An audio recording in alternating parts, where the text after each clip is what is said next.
blessés dans un accident de circulation ayant eu lieu le 28 juillet dernier sur la falaise de Ngaoundéré.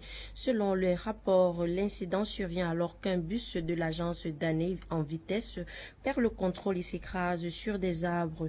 Les victimes sont présentement à l'hôpital régional de Ngaoundéré. Un mois et demi après la fin de l'examen, les résultats du baccalauréat de l'enseignement général ont été publiés dans la soirée de mercredi 28 juillet avec un taux de réussite de 52,72%. Amnesty International, organisation des droits humains basée en Angleterre, accuse dans son rapport de mercredi 28 juillet 2021 les séparatistes et les forces de l'ordre camerounaises de violation des droits humains dans ce conflit armé dans la région anglophone du pays, avec des civils pris au piège depuis 3 ans, souffrant de kidnapping, destruction de leurs biens et villages, assassinats, ceci face à l'intervention limitée du gouvernement et un silence complet de la communauté internationale. Eneo entend injecter 30 MW d'énergie solaire dans les 3 grandes régions septentrionales du Cameroun à partir de janvier 2022. Alphonse Quinn dans ce reportage.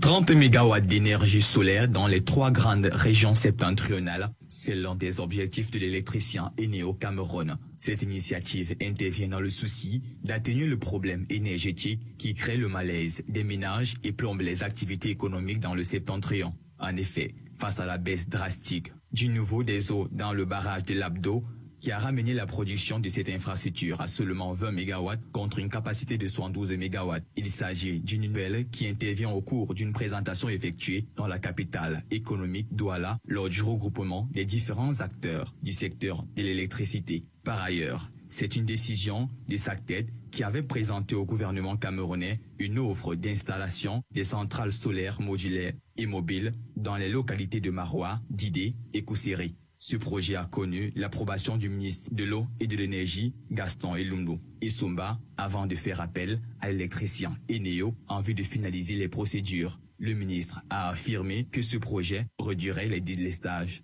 dans la partie septentrionale du pays à 98%. Le Centre international de recherche et de documentation sur les traditions et langues africaines en partenariat avec l'organisation UNESCO ont organisé une conférence de 2 jours à Yaoundé au sujet de la promotion de la protection du patrimoine documentaire en Afrique centrale. Les détails, c'est dans ce reportage. Pendant 2 jours, Yaoundé a été la terre d'une conférence internationale organisée par le Centre international de recherche et de documentation sur la tradition et les langues africaines en partenariat avec l'UNESCO, organisée sous le thème « Conservation et préservation du patrimoine documentaire en Afrique centrale, pilier de la réconciliation et de la consolidation de la paix », l'objectif étant donc de promouvoir la protection du patrimoine documentaire en Afrique centrale, surtout dans les zones en situation de conflit, de préserver l'accessibilité à tous de manière permanente. Oui, dans ce sens, cette conférence s'inscrit dans un cadre international extrêmement propice. Vous savez que l'Union africaine a déclaré 2021 l'année des arts, des cultures et des patrimoines comme levier de construction de l'Afrique que nous voulons. Depuis 2015 au moins, année où le Cerf de Tola est devenu le centre de préservation et de conservation documentaire pour International Federation of Library Associations, le Cerf de Tola développe un programme qui réinscrit les patrimoines au cœur du processus de développement.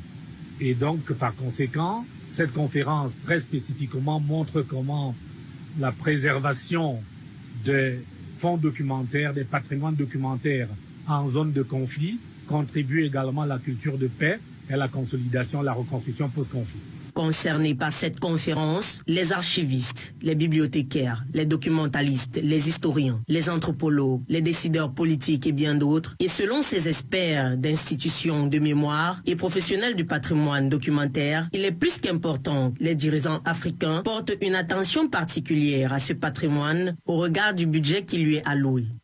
L'urgence en matière de conservation, de préservation du patrimoine documentaire vient surtout du fait qu'il faut que, en dehors des professionnels, il faut que les autorités des différents pays de l'Afrique centrale prennent conscience et s'engagent résolument avec des budgets conséquents, avec une attention particulière à ce patrimoine qui est important.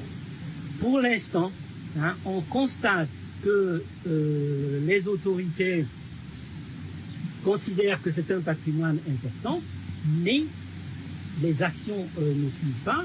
Les budgets consacrés au patrimoine documentaire sont extrêmement faibles. Une conférence plutôt bénéfique au regard de l'état des bibliothèques non conformes observées dans ces différents pays d'Afrique centrale. À présent, hors de nos frontières, l'impasse politique continue d'être le quotidien en Tunisie. Mercredi dernier, le porte-parole du parquet financier réitérait sur l'enquête ayant été ouverte le 14 juillet 2021 concernant le financement du parti politique Ennahda, majoritairement au Parlement. Question de savoir si oui ou non il a reçu un coup de pouce financier de l'étranger pendant la campagne électorale. Le Sénégal fait face à la variante Delta de coronavirus en ce moment. Le nombre de cas de Covid-19 se multiplie. Les hôpitaux du pays, principalement à Dakar, surabondés de patients. On parle de près de 1700 cas confirmés juste pour le compte du mois de juillet 2021. En Algérie, la crise sanitaire continue sa course. La distribution des bonbonnes d'oxygène se fait gratuitement au regard de la quantité de la demande au-dessus de la production. Les hôpitaux restent donc en attente des bouteilles d'oxygène telles que promis par certains producteurs.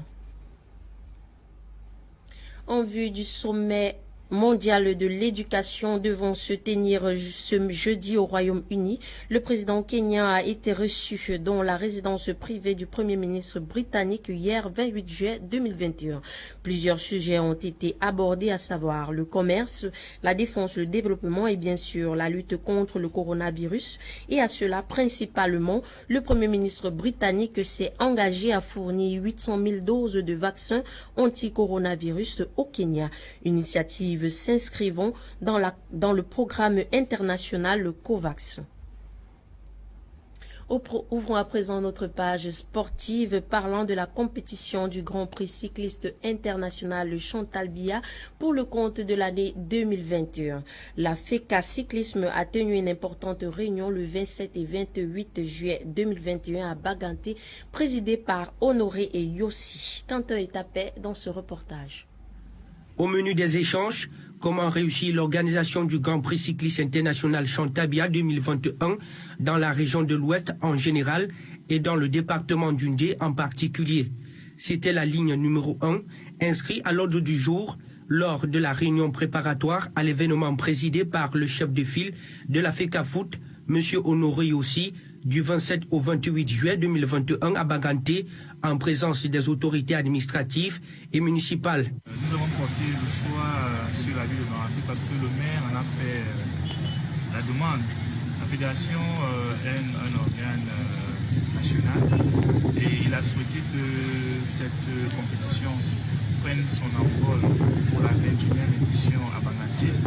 Il a fait la demande à la fédération et nous sommes venus à Baganté. On a constaté que la demande qu'il avait faite respectait les normes internationales de l'UCI. Et aujourd'hui, je peux le dire ici, Baganté va recevoir le Grand Prix Chantal Biya rendu à sa 21e édition. C'est la première fois en 21 ans que cette compétition qui porte le nom de la première dame camerounaise sera organisée dans cette partie du pays. Elle va démarrer le 5 octobre prochain à travers une cérémonie de présentation des équipes participantes et la première étape sera lancée le 6 octobre à Baganté. C'est en allant dans la même lancée qu'à travers une audience accordée aux membres de l'instance fêtière du cyclisme camerounais, le préfet du Mbam, Enoubou, Monono Wolowa et le maire de Bafia, Mat Sintiam, ont formellement été informés du Grand Prix cyclisme international Chantal Biya, dont la deuxième étape aura lieu le 7 octobre 2021 entre Bafia et Ntui. Le départ sera lancé à Bafia, à la place des fêtes. Cette sensibilisation a été faite aux autorités administratives et municipales, sans oublier les forces de maintien de l'ordre, pour la réussite de l'organisation du dit événement. Prenons à présent ce communiqué du président de la FECA Cyclisme qui porte à la connaissance des membres de la dite fédération qu'il présidera le 29 juillet 2021 à 15h au siège de Yaoundé, la deuxième réunion préparatoire du Grand Prix cycliste international Chantal Biya de l'année 2021. Clôturons à présent avec ce round-up sportif de Quentin Etapé. Jeux Olympiques Tokyo 2020. Faisant match nul, un but partout hier mercredi avec l'Allemagne, les Ivoiriens se qualifient pour les quarts de finale lors de la troisième journée des éliminatoires du groupe D des JO. Sous la pression de l'Ivoirien Dao, le joueur allemand Benjamin Heinrich marque contre son camp à la 67e minute. Mais suite à un coup franc, dévié par Lowen, la Mannschaft égalise à la 73e minute. Un score qui ne permet pas à l'Allemagne de décrocher son ticket pour la suite de la compétition. Cette équipe rentre en étant troisième au classement avec 4 points et l'Arabie Saoudite éliminée avec 0 points, quatrième dans le rang. La Côte d'Ivoire termine deuxième du groupe D derrière le Brésil qui collecte 7 points à son actif. Le prochain match des éléphants olympiques est prévu samedi qui arrive contre le premier de la poule C, c'est-à-dire l'Espagne. Quant Total Énergie 2021, le tirage au sort est programmé le 17 août prochain au Palais des Congrès à Yaoundé. Une information relayée dans une correspondance publiée hier mercredi 28 juillet par le secrétaire général de la CAF, Véron Moussongo Omba, qui s'adressait au président du COCAN, Nassis Mouele Kombi. Cette cérémonie connaîtra la présence des légendes du football africain tels que Samuel Eto'o, Didier Drogba, Didier Okocha et Yaya Touré. Ce tirage au sort de la CAN qui aura lieu au Cameroun du 9 janvier au 6 février 2022 avait été initialement annoncé le 15 août par les médias. Mais il se déroulera finalement le mardi 17 août 2021 au Palais des Congrès à Yaoundé. Merci à tous de nous avoir suivis. Journal présenté par Gladys Bomotongina et produit par Ewane Elai. Restez connectés pour la suite des programmes sur Ma Media Prime Télévision.